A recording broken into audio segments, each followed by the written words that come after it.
हाय friends, माझं नाव तेजस कादळे.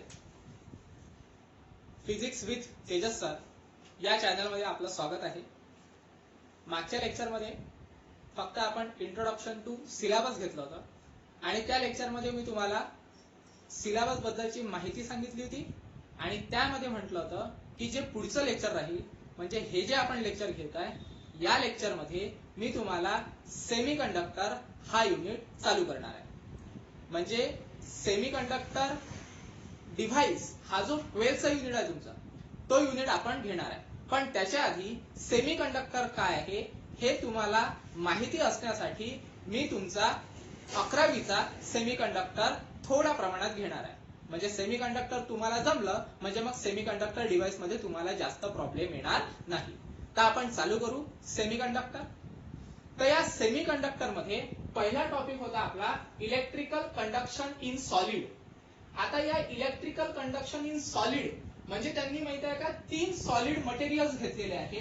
एक घेतलेला आहे कंडक्टर, दुसरा आहे सेमीकंडक्टर, तिसरा आहे इन्सुलेटर. आता तुम्ही म्हणाल सर कंडक्टर, सेमीकंडक्टर, इन्सुलेटर आपल्याला तर सेमीकंडक्टर शिकायचं आहे तर हे 2 मटेरियल का बरं घेतले आपण? तर या 2 मटेरियल जिथपर्यंत आपण समजून घेणार नाही, 2 मटेरियल म्हणजे कुठले कंडक्टर आणि इन्सुलेटर जिथपर्यंत आपण समजून घेणार नाही तोपर्यंत सेमीकंडक्टर तुम्हाला समजणार नाही. म्हणून मग आपण पहिले तिन्ही मटेरियल हे समजून घेऊ. म्हणजे शॉर्ट मध्ये समजून घ्यायचं आहे, नंतर मग आपल्याला सेमीकंडक्टर सोबत पूर्ण खेळायचं आहे. म्हणजे सेमीकंडक्टर कशा पद्धतीने डेव्हलप झालेला आहे वगैरे वगैरे हे सगळं आपल्याला समजून घ्यायचं आहे. तर सगळ्यात पहिले मी कंडक्टर पासून स्टार्ट करतो. आता कंडक्टरचं सगळं तुम्हाला माहित आहे. कंडक्टर बद्दलची सगळी माहिती तुम्हाला आहे. कंडक्टर म्हणजे काय? ज्याच्यातून करंट फ्लो होतो. जे गुड कंडक्टर्स असतात. गुड कंडक्टर्स म्हणजे ज्याच्यातून करंट काय होतो, फ्लो होतो. म्हणजे आपल्याला मॅक्झिमम कंडक्टिव्हिटी जर समजा एखाद्या मटेरियल मध्ये मिळत असेल तर त्याला काय म्हटलं जाते, कंडक्टर. आता तुम्ही कुठले पण मटेरियल्स घ्या, त्या मटेरियल मध्ये म्हणजे कंडक्टर घ्या किंवा सेमीकंडक्टर घ्या किंवा इन्सुलेटर घ्या, त्या तिन्ही मटेरियल मध्ये 2 बँड्स असतात. एक असते व्हॅलेन्स बँड आणि एक असते कंडक्शन बँड. इथे पण सेमीकंडक्टर मध्ये पण आहे व्हॅलेन्स बँड आणि कंडक्शन बँड. त्याच्यानंतर इन्सुलेटर मध्ये पण आहे व्हॅलेन्स बँड आणि कंडक्शन बँड. म्हणजे तिन्ही मटेरियल मध्ये 2 बँड्स असतात. त्याला आपण काय म्हणतो, एक व्हॅलेन्स बँड असते आणि एक कंडक्शन बँड असते. नेहमीसाठी लक्षात ठेवायचं, जिथपर्यंत आपण एनर्जी प्रोव्हाइड करत नाही तोपर्यंत व्हॅलेन्स बँड मध्ये सगळे इलेक्ट्रॉन प्रेझेंट असतात. म्हणजे व्हॅलेन्स बँड ही कम्प्लिटली फिल्ड असते. कोणासोबत कम्प्लिटली फिल्ड असते, तर इलेक्ट्रॉन सोबत, जिथपर्यंत आपण एनर्जी प्रोव्हाइड करत नाही तोपर्यंत. तसंच इथे पण सेमीकंडक्टर मध्ये पण व्हॅलेन्स बँड मध्ये सुरुवातीला इलेक्ट्रॉन्स असतात आणि इन्सुलेटर मध्ये पण सुरुवातीला इलेक्ट्रॉन्स असतात. आता पहिले कंडक्टर पाहू काय होते. कंडक्टर मध्ये काय होते पहा, जी व्हॅलेन्स बँड आणि कंडक्शन बँड आहे ही व्हॅलेन्स बँड आणि कंडक्शन बँड ओव्हरलॅप असते. म्हणजे यामध्ये कुठल्याच प्रकारची गॅप नसते. व्हॅलेन्स बँड आणि कंडक्शन बँड मध्ये कुठल्याच प्रकारची गॅप नसते. जर समजा व्हॅलेन्स बँड आणि कंडक्शन बँड मध्ये कुठल्याच प्रकारची गॅप राहत नसेल म्हणजेच काय, तर तिथे जे इलेक्ट्रॉन्स असतात हे इलेक्ट्रॉन्स फ्रीली मूव्ह होतात. आणि इलेक्ट्रॉन जर समजा फ्रीली मूव्ह होत असेल म्हणजेच तिथे आपल्याला जी कंडक्टिव्हिटी मिळणार ती जी कंडक्टिव्हिटी राहील ती कंडक्टिव्हिटी ही कशी राहील, मॅक्झिमम कंडक्टिव्हिटी राहील. म्हणजेच जेव्हा मॅक्झिमम कंडक्टिव्हिटी राहते एखाद्या मटेरियलची तेव्हा त्याला आपण काय म्हणतो, कंडक्टर म्हणतो. ठीक आहे.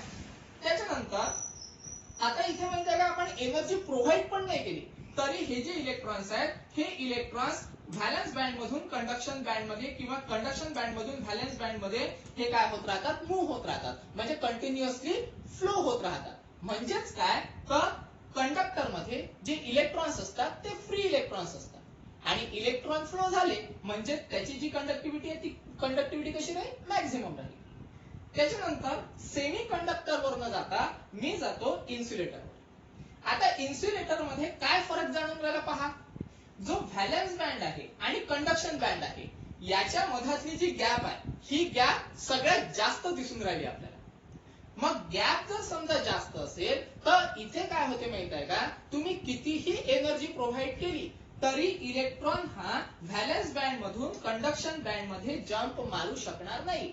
म्हणजे इलेक्ट्रॉन जो आहे हा valence band to conduction band jump मारू शकत नाही. आणि तो जर समजा व्हॅलेन्स बँड मधून कंडक्शन बँड मध्ये जम्प मारत नसेल तर तिथे कुठल्याच प्रकारचा करंट फ्लो होत नाही. आणि करंट जर समजा फ्लो होत नसेल म्हणजेच मग त्याची जी कंडक्टिव्हिटी राहते ही कंडक्टिव्हिटी आपल्याला कशा पद्धतीने मिळणार तर लो कंडक्टिव्हिटी मिळेल. लो कंडक्टिव्हिटी म्हणजे नाहीच्या बरोबर, म्हणजे राहणारच नाही कंडक्टिव्हिटी. ठीक आहे. त्याच्यानंतर आता तुम्ही म्हणाल सर हे इजी काय आहे, तर नेहमीसाठी लक्षात ठेवायचं व्हॅलेन्स बँड आणि कंडक्शन बँड याच्यामध्ये जी गॅप आहे म्हणजे इजी, याला म्हटलं ते एनर्जी गॅप. याला काय म्हटलं ते एनर्जी गॅप, किंवा काही बुक मध्ये त्याला फॉरबिडन एनर्जी गॅप असं सुद्धा म्हटलेलं आहे. तर आपण की फक्त एनर्जी गॅप लक्षात ठेवायचं. एनर्जी गॅप याच्यासाठी कारण एनर्जी प्रोव्हाइड केल्यानंतर हा जो इलेक्ट्रॉन आहे हा electron valence band to conduction band मध्ये फ्लो व्हायला पाहिजे, पण इन्सुलेटर मध्ये तो फ्लो होत नाही. आणि इलेक्ट्रॉन फ्लो होत नाही म्हणून इथे आपल्याला करंट मिळत नाही. आणि करंट जर समजा मिळत नसेल तर त्याची जी कंडक्टिव्हिटी राहते ती कंडक्टिव्हिटी कशी राहते, लो कंडक्टिव्हिटी राहते. ठीक आहे. आता येऊ आपण सेमीकंडक्टर मध्ये. सेमीकंडक्टर मध्ये पण या डायग्राम मध्ये तुम्हाला काही ना काही फरक जाणवत असेल. काय फरक जाणून राहिला बघा, कंडक्टर मध्ये व्हॅलेन्स बँड आणि कंडक्शन बँड याच्यामध्ये गॅपच नाहीये. इन्सुलेटर मध्ये व्हॅलेन्स बँड आणि कंडक्शन बँड मध्ये खूप मोठ्या प्रमाणात गॅप आहे. पण सेमीकंडक्टर मध्ये जी गॅप आहे ही स्मॉल गॅप आहे. गॅप आहे तिथे पण छोट्या प्रमाणात गॅप आहे. आता छोट्या प्रमाणात गॅप आहे म्हणजेच इथे थोड्या प्रमाणात कंडक्टिव्हिटी आपल्याला पाहायला मिळते, एकदम स्मॉल अमाउंट ऑफ मध्ये. इथे कंडक्टिव्हिटी राहतच नाही. इथे लागेल तर मी कंडक्टिव्हिटी लिहत असते म्हणजे कंडक्टिव्हिटी राहतच नाही.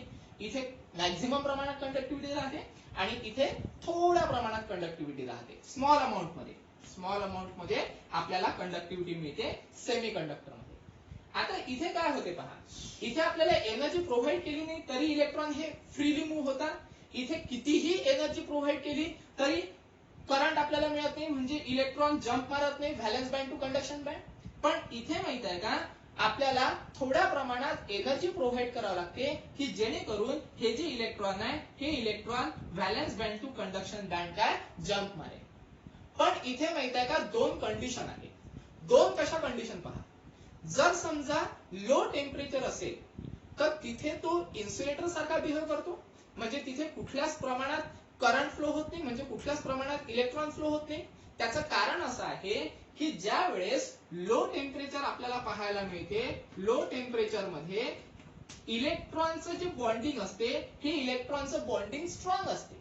आणि ज्या वेळेस आपण इथे काहीतरी एनर्जी प्रोव्हाइड करतो, एनर्जी प्रोव्हाइड करतो म्हणजेच तिथे काहीतरी आपण थर्मल एनर्जी देतो. थर्मल एनर्जी म्हणजे त्याचे टेम्परेचर इन्क्रीज करतो. आणि टेम्परेचर इन्क्रीज झाल्यामुळे हा जो बॉन्ड आहे हा बॉन्ड काय होतो, ब्रेक होतो. आणि बॉन्ड ब्रेक झाल्यानंतर इलेक्ट्रॉन हे इझिली मूव्ह होतात valence band to conduction band.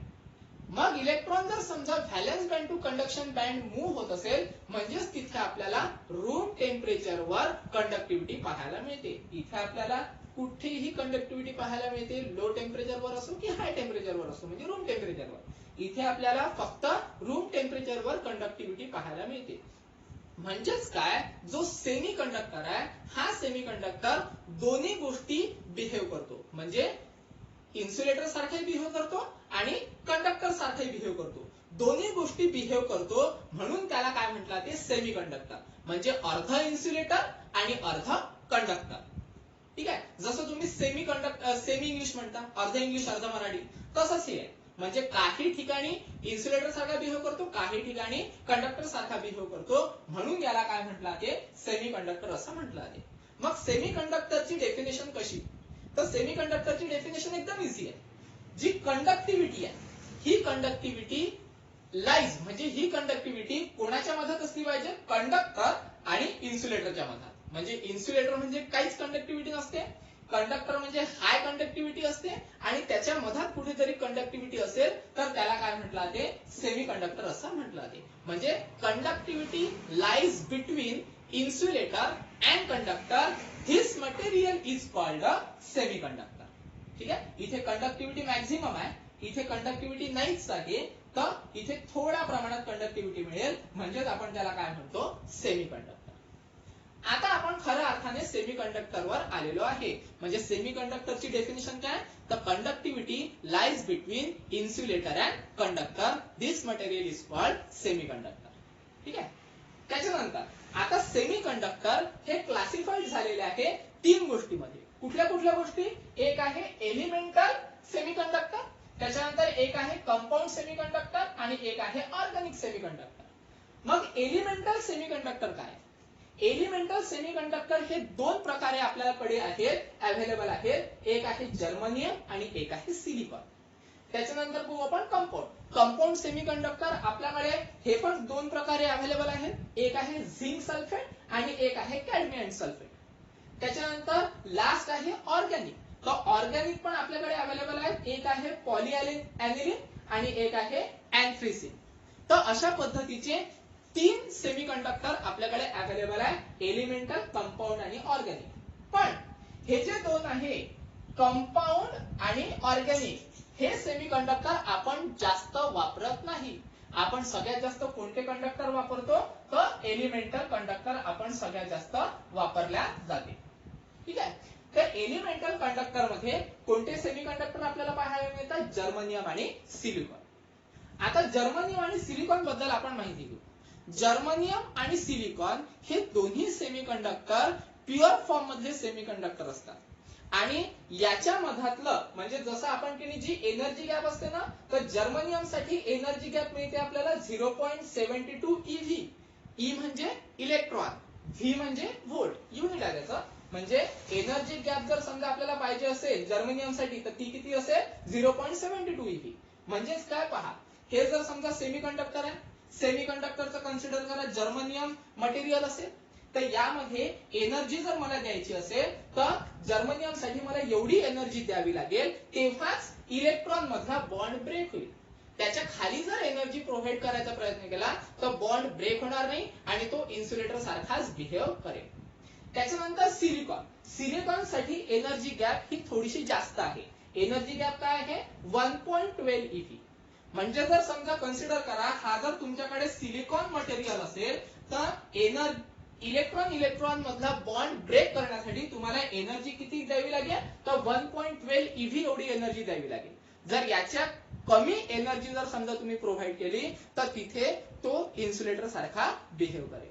म्हणजे energy gap for germanium 0.72 eV आणि सिलिकॉन साठी 1.12 eV. मी ज्या काही बारीक सारीक गोष्टी सांगतोय त्या नोटबुक मध्ये नोट करून ठेवायच्या. ओके. त्याच्यानंतर आता इथे की खाली आल्यानंतर जे सेमीकंडक्टर राहतात हे दोन प्रकारचे राहतात. मग दोन प्रकारचे कुठले कुठले?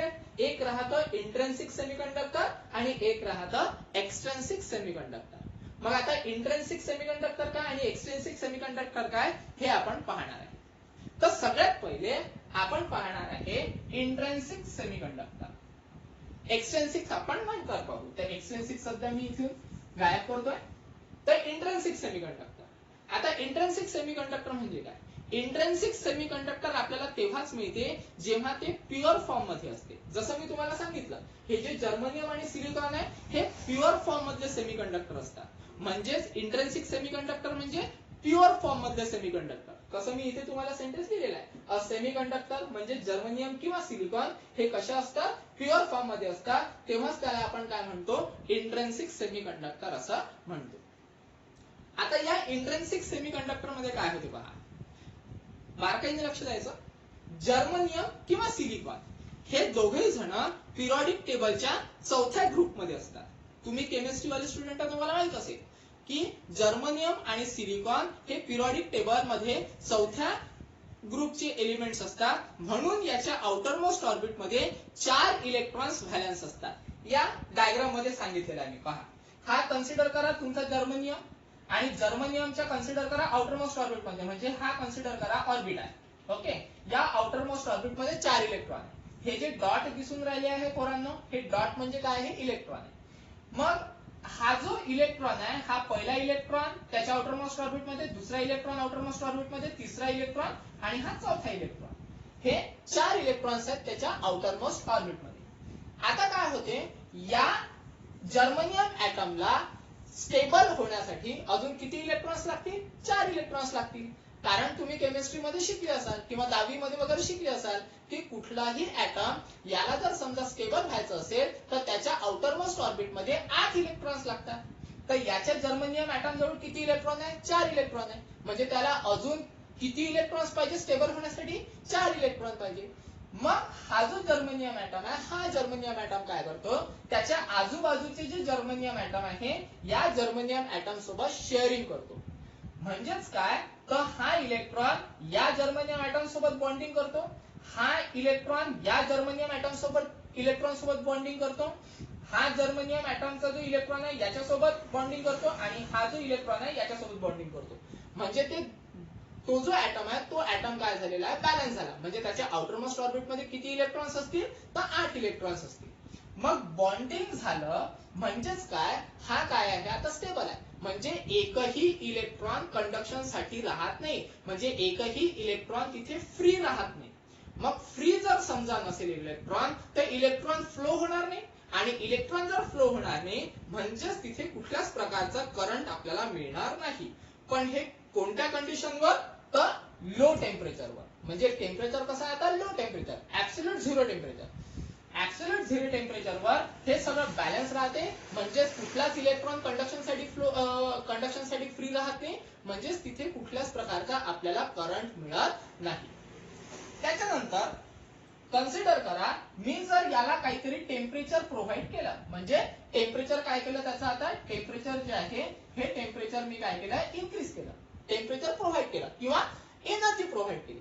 एनर्जी प्रोव्हाइड केल्यानंतर याच्या मधातला जो बॉन्ड आहे, इलेक्ट्रॉन इलेक्ट्रॉन मधला बॉन्ड, हा बॉन्ड काय होतो? ब्रेक होतो. आणि इलेक्ट्रॉन इलेक्ट्रॉन मधला बॉन्ड ब्रेक झाल्यानंतर इथे एक इलेक्ट्रॉन काय मिळतो आपल्याला? फ्री मिळतो. आलं लक्षात? जसं तुम्हाला इथे सांगितलं. म्हणजे हे आपण या डायग्रामनी पाहू. म्हणजे जर समजा की इथे काहीतरी मी एनर्जी जर समजा प्रोव्हाइड केली, तर एनर्जी प्रोव्हाइड केल्यानंतर इलेक्ट्रॉन इलेक्ट्रॉन मधला बॉन्ड काय होतो? ब्रेक होतो. आणि इलेक्ट्रॉन मधला बॉन्ड ब्रेक झाला म्हणजेच तो की कंडक्शन साठी काय झाला? फ्री झाला. कंडक्शन साठी फ्री झाल्यानंतर तो valence band to conduction band काय मारतो? जम्प मारतो. आणि जेव्हा तो व्हॅलेन्स बँड मधून कंडक्शन बँड मध्ये जम्प मारेल त्यावेळेस तो जो इलेक्ट्रॉन आहे तो कंडक्शन बँड मध्ये गेल्यानंतर इथे एक व्हॅकन्सी क्रिएट होते. तर ती जी व्हॅकन्सी क्रिएट होते त्या व्हॅकन्सीला आपण काय म्हणतो? होल. आलं लक्षात? पुन्हा एकदा सांगतो, जर समजा इलेक्ट्रॉन हा जर समजा व्हॅलेन्स बँड असेल तेव्हा आपण त्याला जर एनर्जी प्रोव्हाइड केली, एनर्जी प्रोव्हाइड केल्यानंतर तो कंडक्शन बँड व्हॅलेन्स बँड मधून कंडक्शन बँड मध्ये जम्प मारतो, आणि कंडक्शन बँड मध्ये जम्प मारल्यानंतर व्हॅलेन्स बँड मध्ये एक व्हॅकन्सी क्रिएट होते. आणि ही जी व्हॅकन्सी आहे या व्हॅकन्सीला काय म्हटलं जाते? होल असं म्हटलं जाते. म्हणजे इलेक्ट्रॉनवर राहील निगेटिव्ह चार्ज आणि हा जो होल आहे या होलवर राहील पॉझिटिव्ह चार्ज. तसंच माहित आहे का, हा इलेक्ट्रॉन फ्री झालेला आहे, हा इलेक्ट्रॉन कुठे जाईल? कंडक्शन बँड मध्ये जाईल. तर इथे पुन्हा एक व्हॅकन्सी तयार होईल, म्हणजे त्याला होल म्हणू आपण. मग आता इथे काय लक्षात येऊन राहिलं आपल्याला? जेवढे इलेक्ट्रॉन वरती चालले म्हणजे कंडक्शन बँड मध्ये चालले तेवढेच होल व्हॅलेन्स बँड मध्ये आपल्याला पाहायला मिळत आहे. म्हणजे जेवढे इलेक्ट्रॉन कंडक्शन बँड मध्ये तेवढेच होल आपल्याला व्हॅलेन्स बँड मध्ये पाहायला मिळतील.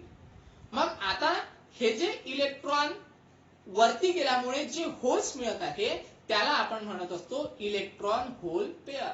म्हणजे इलेक्ट्रॉन व्हॅलेन्स बँड मध्ये होता तर वरती गेल्यानंतर जो होल तयार झाला तर इलेक्ट्रॉन आणि होल तयार होऊन राहिलेला आहे, म्हणून याला आपण काय म्हणतो? Electron hole pair. लक्षात? तर याला काय म्हटलं ते? Electron hole pair. नेहमीसाठी लक्षात ठेवायचं, इलेक्ट्रॉनवर राहील निगेटिव्ह चार्ज आणि होलवर राहील पॉझिटिव्ह चार्ज. आणि अजून एक गोष्ट, जे सेमीकंडक्टर आहे त्यामध्ये जो काही करंट फ्लो होणार तो दोन्ही चार्ज कॅरियरनी करंट फ्लो होतो. म्हणजेच इलेक्ट्रॉननी पण करंट फ्लो होतो आणि होल्सनी पण करंट फ्लो होतो. आता हे जे इलेक्ट्रॉन्स आणि होल्स आहेत त्याला चार्ज कॅरियर असं सुद्धा म्हटलं जाते. ठीक आहे? तर हे आहे इंट्रिन्सिक सेमीकंडक्टर. आता मागच्या याच्यात आपण इंट्रिन्सिक सेमीकंडक्टर घेतलं होतं, आता आपल्याला घ्यायचं आहे एक्सट्रिन्सिक सेमीकंडक्टर. मागच्या याच्यात मी सांगितलं होतं की दोन प्रकारचे सेमीकंडक्टर आपल्याला मिळतात, एक एक्सट्रिन्सिक सेमीकंडक्टर मिळतो आणि एक इंट्रिन्सिक. इंट्रेन्सिक हा प्युअर फॉर्म मध्ये असतो आणि एक्सट्रिन्सिक सेमीकंडक्टर आता आपण पाहू. तर या एक्सट्रिन्सिक सेमीकंडक्टर मध्ये पहा काय होते, जेव्हा आपण एखादा प्युअर सेमीकंडक्टर मध्ये किंवा आपण त्याला इंट्रेन्सिक सेमीकंडक्टर असं सुद्धा म्हणू शकतो, जेव्हा आपण प्युअर सेमीकंडक्टर मध्ये काहीतरी इम्प्युरिटी ऍड करतो तेव्हा आपल्याला काय मिळते, एक्सट्रिन्सिक सेमीकंडक्टर मिळते.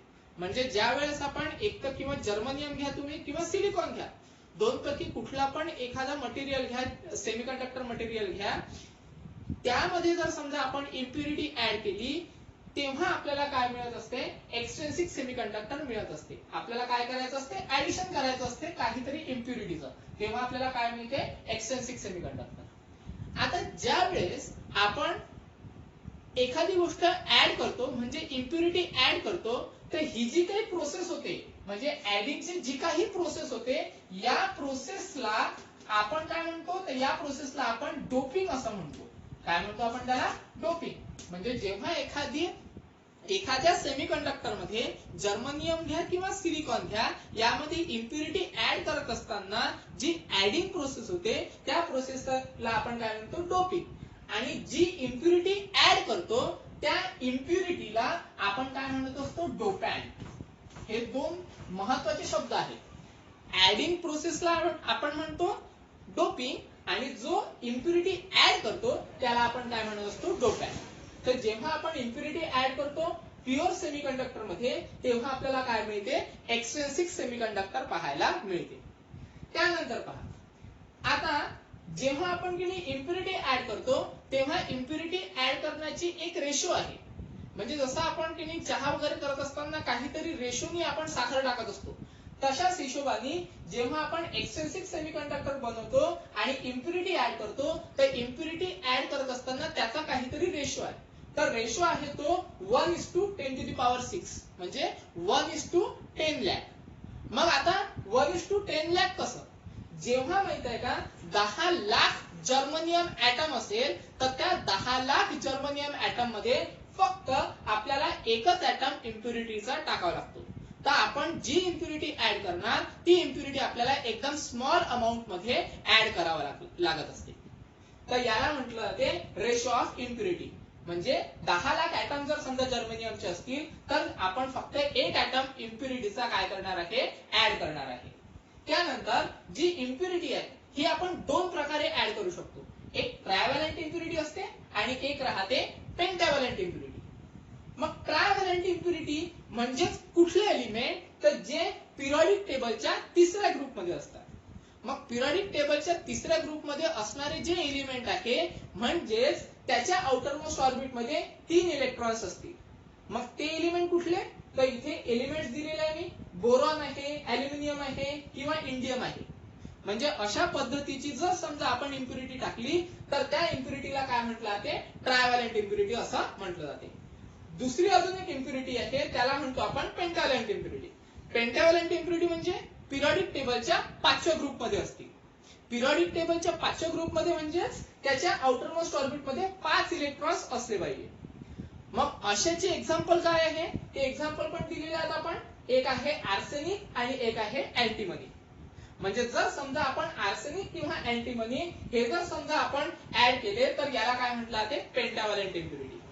मग याच दोन इम्प्युरिटीच्या आधारावर आपल्याला दोन एक्सट्रिन्सिक सेमीकंडक्टर पाहायला मिळतात. मग ते जे दोन एक्सट्रिन्सिक सेमीकंडक्टर आहे, एक आहे एन टाइप सेमीकंडक्टर आणि एक आहे पी टाइप सेमीकंडक्टर. मग आता सगळ्यात पहिले पाहू आपण एन टाइप सेमीकंडक्टर काय. तर एन टाइप सेमीकंडक्टर काय होते पहा, जेव्हा आपण कुठला पण घ्या, जर्मनियम घ्या किंवा सिलिकॉन घ्या. आता तुम्हाला माहित आहे जर्मनियम आणि सिलिकॉन हे दोघे जण पिरियडिक टेबलच्या 4थ्या ग्रुपमध्ये असतात आणि त्याच्या आउटरमोस्ट ऑर्बिट मध्ये 4 इलेक्ट्रॉन्स असतात. मग हे जे जर्मनियम किंवा सिलिकॉन दोन पैकी कुठले घेतलं आणि त्यामध्ये जर समजा आपण पेंटाव्हॅलेंट इम्प्युरिटी ऍड केली तेव्हा आपल्याला एन टाइप सेमीकंडक्टर पाहायला मिळतो. आता त्याचं एन टाइप नाव का बरं पडलं हे 2 मिनिटांमध्ये तुम्हाला माहिती पडेल. पहा कशा पद्धतीने. आता कन्सिडर करा आपल्याकडे अँटीमनी आहे. अँटीमनी म्हणजे पिरियडिक टेबलच्या 5व्या ग्रुपमध्ये आणि त्याच्या आउटरमोस्ट ऑर्बिट मध्ये 5 इलेक्ट्रॉन्स असतील. तर मी एक स्ट्रक्चर काढलेलं आहे जर्मनियम ऍटमचं कन्सिडर करा, माझ्याकडे जर्मनियम ऍटम्स आहे आणि त्या जर्मनियम ऍटम मध्ये मी एक इम्प्युरिटी टाकली आहे. तर इम्प्युरिटी मी कशाची टाकली? पेंटाव्हॅलंट ऍटमची. पेंटाव्हॅलंट ऍटम म्हणजे अँटीमनीची. मी तुम्हाला पहिलेच सांगितलं, अँटीमनीच्या आउटर मोस्ट ऑर्बिट मध्ये 5 इलेक्ट्रॉन्स असतात, कारण तो पिरियॉडिक टेबलच्या 5व्या ग्रुप मध्ये अवेलेबल असतो. तर मग आता कन्सिडर करा पहा, हा अँटीमनी आहे. तर या अँटीमनीच्या जर समजा आपण की आउटर मोस्ट ऑर्बिट, हा जर आउटर मोस्ट ऑर्बिट पकडला तर याच्या आउटर मोस्ट ऑर्बिट मध्ये 5 इलेक्ट्रॉन. पहा हे जे डॉट दाखवलेले आहेत मी, हा पहिला डॉट, दुसरा डॉट, तिसरा डॉट, चौथा डॉट, हे झाले त्यांचे 4 इलेक्ट्रॉन कन्सिडर करायचं आणि हा एक 5वा. म्हणजेच काही एनर्जी प्रोव्हाइड न करता तिथे की नाही 1 इलेक्ट्रॉन आपल्याला कंडक्शन साठी फ्री मिळालेला आहे. म्हणजे आपण एनर्जी कुठल्याच प्रकारची प्रोव्हाइड नाही केली तरी एक फ्री इलेक्ट्रॉन्स आपल्याकडे अवेलेबल आहे कंडक्शन साठी. त्याच्यानंतर कन्सिडर करा, मी याला काहीतरी एनर्जी प्रोव्हाइड करतो. आता एनर्जी प्रोव्हाइड केल्यानंतर हे जे इलेक्ट्रॉन इलेक्ट्रॉन मधला बॉन्ड आहे, हा बॉन्ड कन्सिडर करा ब्रेक होईल. म्हणजे हा पण इलेक्ट्रॉन एक काय झाला? कंडक्शन साठी फ्री झाला. म्हणजे कन्सिडर करा आपल्याकडे 2 इलेक्ट्रॉन्स आहेत कंडक्शन साठी फ्री. म्हणजेच काय? तर इथे सगळ्यात जास्त जे मेजॉरिटी चार्ज कॅरियर आहे, हे मेजॉरिटी चार्ज कॅरियर होल्स पेक्षा जास्त काय मिळून राहिलेले आहेत? आपल्याला इलेक्ट्रॉन्स मिळत आहे. मग होल्स पेक्षा जास्त जर समजा मेजॉरिटी चार्ज कॅरियर इलेक्ट्रॉन्स असतील तर या सेमीकंडक्टर मध्ये म्हणजे एन टाइप सेमीकंडक्टर मध्ये सगळ्यात जास्त करंट कोणाच्या द्वारे फ्लो होईल? तर इलेक्ट्रॉन द्वारे करंट फ्लो होईल. आणि इलेक्ट्रॉन द्वारे जर समजा करंट फ्लो होत असेल, इलेक्ट्रॉनवर राहतो निगेटिव्ह चार्ज, म्हणून मग आपण याला एन टाइप सेमीकंडक्टर म्हणतो. निगेटिव्ह म्हणून एन टाइप सेमीकंडक्टर आपण याला म्हणत असतो. तर हे झालं एन टाइप सेमीकंडक्टर. त्याच्यानंतर आपण पी टाइप कडे. आता पी टाइप सेमीकंडक्टर मध्ये काय होते पहा, जर्मनियम किंवा सिलिकॉन दोघांपैकी कोणतेही घ्या, त्यामध्ये आपल्याला ट्रायव्हॅलेंट इम्प्युरिटी ऍड करायची असते. आता ज्या वेळेस आपण ट्रायव्हॅलेंट इम्प्युरिटी या जर्मनियम किंवा सिलिकॉन मध्ये ऍड करतो, ट्रायव्हॅलेंट इम्प्युरिटी म्हणजे त्याच्या आउटर मोस्ट ऑर्बिट मध्ये 3 इलेक्ट्रॉन्स असले पाहिजे. मग 3 इलेक्ट्रॉन असा कुठला एलिमेंट आहे? तर कन्सिडर करा माझ्याकडे बोरॉन आहे, तर जर्मनियम ऍटम आहे माझ्याकडे आणि त्याच्यात मी एक बोरॉनचा इम्प्युरिटी काय केली? मी ऍड केली. आता बोरॉनची इम्प्युरिटी ऍड करत असताना आपल्याला माहित आहे त्याच्या आउटर मोस्ट ऑर्बिट मध्ये, म्हणजे कन्सिडर करा हा जो डॉटेड सर्कलनी दाखवून राहिलो मी, हा त्याचा आउटर मोस्ट ऑर्बिट आहे. तर त्याच्या आउटर मोस्ट ऑर्बिट मध्ये फक्त 3 इलेक्ट्रॉन्स असतील. मग 3 इलेक्ट्रॉन आहे म्हणजे पहा, हा जो डॉट दिसून राहिला हा पहिला आहे, हा दुसरा आणि हा तिसरा आहे. म्हणजेच काय होणार की इथे एक व्हॅकन्सी ऑलरेडी आहे, कारण त्याला किती इलेक्ट्रॉन्स पाहिजे? 4 इलेक्ट्रॉन्स पाहिजे. म्हणजेच काय होऊन राहिलेला आहे, इथे एक इथे एक होल पहिल्यापासून अवेलेबल आहे. त्याच्यानंतर जेव्हा आपण याला एनर्जी प्रोव्हाइड करू तेव्हा पुन्हा काय होईल की बा इलेक्ट्रॉन आणि होल यामधला जो बॉन्ड आहे, हा बॉन्ड काय होणार? ब्रेक होणार. ब्रेक झाल्यानंतर हा जो इलेक्ट्रॉन आहे, हा इलेक्ट्रॉन फ्री होईल आणि फ्री होऊन तो दुसऱ्या ठिकाणी चालला जाईल. म्हणजे इथे पुन्हा एक होल क्रिएट होईल.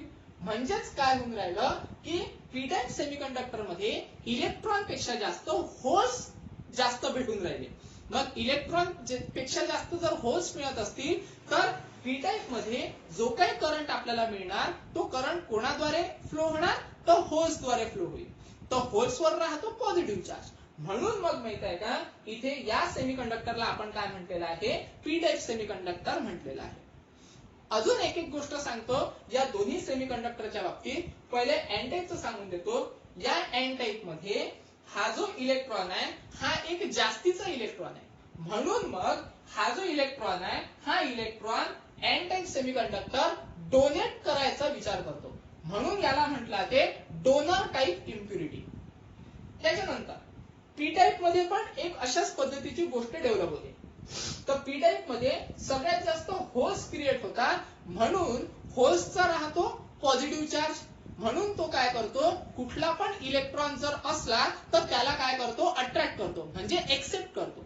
म्हणून मग आपण हे जे ट्रायव्हॅलेंट इम्प्युरिटी आहे, या ट्रायव्हॅलेंट इम्प्युरिटीला काय म्हणतो? Acceptor type impurity. आणि पेंटाव्हॅलेंट इम्प्युरिटीला काय म्हणतो आपण? Donor type impurity. Donor type impurity का बरं? कारण पेंटाव्हॅलेंट म्हणजे त्याच्याजवळ 5 इलेक्ट्रॉन आहे, म्हणजे तो डोनेट करू शकतो. आणि एक्सेप्टर टाइप इम्प्युरिटी का बरं? कारण ट्रायव्हॅलेंट जवळ फक्त 3 इलेक्ट्रॉन आहे, म्हणजे त्याला काय पाहिजे? अजून एक इलेक्ट्रॉन पाहिजे आहे. म्हणून मग तो काय करतो? Acceptor type impurity. आलं लक्षात? तर असंच आपण सेमीकंडक्टरचा पूर्ण भाग काय केलेला आहे, कव्हर केलेला आहे. म्हणजे शॉर्ट मध्ये सांगतो, सेमीकंडक्टर मध्ये दोन टाईप असतात, इंट्रेन्सिक, एक्सट्रेन्सिक. इंट्रेन्सिक म्हणजे प्युअर टाईप सेमीकंडक्टर, एक्सट्रेन्सिक म्हणजे त्यामध्ये काहीतरी इम्प्युरिटी ऍड करतो. इम्प्युरिटी ऍड करत असताना पुन्हा दोन सेमीकंडक्टर आपल्याला मिळतात, एक एन टाईप आणि एक पी टाईप. तो कोणाच्या आधारावर मिळतात, ते कशा पद्धतीची इम्प्युरिटी आपण ऍड करत आहे. ट्रायव्हॅलेंट जर ऍड केली तर तो झाला पी टाईप सेमीकंडक्टर, आणि पेंटाव्हॅलेंट जर समजा ऍड केली तर तो झाला एन टाईप सेमीकंडक्टर. ठीक आहे. तर सेमीकंडक्टरचा पूर्ण भाग आपण आता संपवलेला आहे. नेक्स्ट व्हिडिओ मध्ये आपण पाहणार आहे पीएन जंक्शन डायोड. तो पीएन जंक्शन डायोड झाला की सेमीकंडक्टरचा पूर्ण भाग संपतो, आणि नंतर मग आपण 12th युनिट स्टार्ट करणार आहे, ज्याला म्हणत आपण सेमीकंडक्टर डिव्हाइस. ठीक आहे. व्हिडिओ जर समजा आवडला असेल, व्यवस्थित लक्षात आला असेल, तर शेअर करा, लाईक करा, बेल आयकॉनवर क्लिक करा, की जेणेकरून तुम्हाला नवीन व्हिडिओचं नोटिफिकेशन येईल आणि ते तुम्ही व्यवस्थितरित्या पाहू शकाल. ठीक आहे. सेमीकंडक्टरचा पूर्ण भाग झालेला आहे. उद्या आपण पाहू. उद्या किंवा पुढच्या नेक्स्ट जो काही व्हिडिओ राहील त्या व्हिडिओमध्ये मी तुम्हाला पीएन जंक्शन बद्दलची माहिती देणार आहे. मग 11वीचा पोर्शन संपून जातो, मग आपण 12वीला हात टाकू, म्हणजेच कुठला युनिट, सेमीकंडक्टर डिव्हाइस. ठीक आहे. धन्यवाद.